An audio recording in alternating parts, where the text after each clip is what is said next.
मेरे आसपास ये वृक्ष, ये पौधे, ये पुष्प देख रहे हैं आप? है ना सुंदर? क्योंकि आपने इन्हें देखा है। इसी प्रकार जब प्रेम की बात आती है, लोग किसी का मुख स्मरण कर लेते हैं। ऐसी आंखें, वैसी मुस्कान, तिरछी भ्रूकुटी, घने केश, पर क्या यही प्रेम का अस्तित्व है? नहीं, ये उस शरीर का अस्तित्व है जिसे हमारी आंखों ने देखा और हमने स्वीकार कर लिया। परंतु प्रेम भिन्न है। प्रेम उस वायु की भांति है जो हमें दिखाई नहीं देता, किंतु वही हमें जीवन देता है।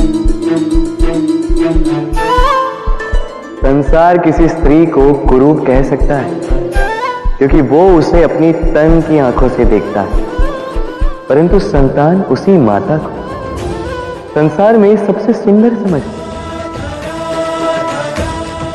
क्योंकि वो भाव से जुड़े। तन की आंखों से देखोगे तो वैसे भी पहचान नहीं पाओगे जैसे राधा मुझे पहचान नहीं पाई। इसलिए यदि प्रेम को समझना है तो मन की आंखें खोलो और प्रेम से कहो, राधे राधे। संसार में सबसे बड़ा, सबसे महान जीव कौन सा है? अब आप में से कुछ कहेंगे मनुष्य, कोई कहेगा सिंह, कोई कहेगा हाथी, किंतु नहीं, संसार में सबसे महान जीव है वृक्ष। वो वृक्ष जो हमें खाने के लिए फल देता है, जीने को प्राण वायु देता है, गर्मी में शीतलता देता है और सूख जाने पर भी हमें जलाने के लिए लकड़ी दे जाता है। अब आप सोच रहे होंगे कि मैं ऐसे अचानक वृक्षों की महिमा मंडित क्यों कर रहा हूं? मेरा संकेत इस वृक्ष से कहीं अधिक गुड़ है, उस बीज की ओर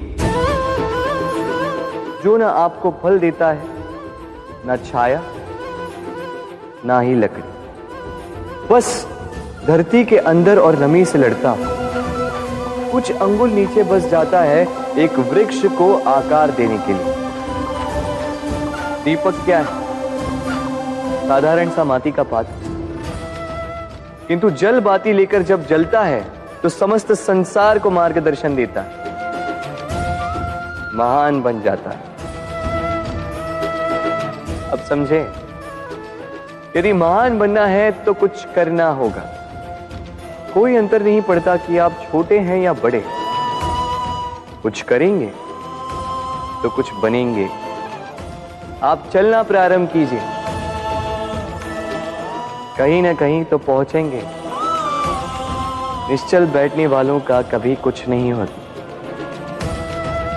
स्मरण रखिएगा, कुछ आरंभ करने के लिए महान होना आवश्यक नहीं है, किंतु महान होने के लिए कुछ आरंभ करना अति आवश्यक है। राधे राधे।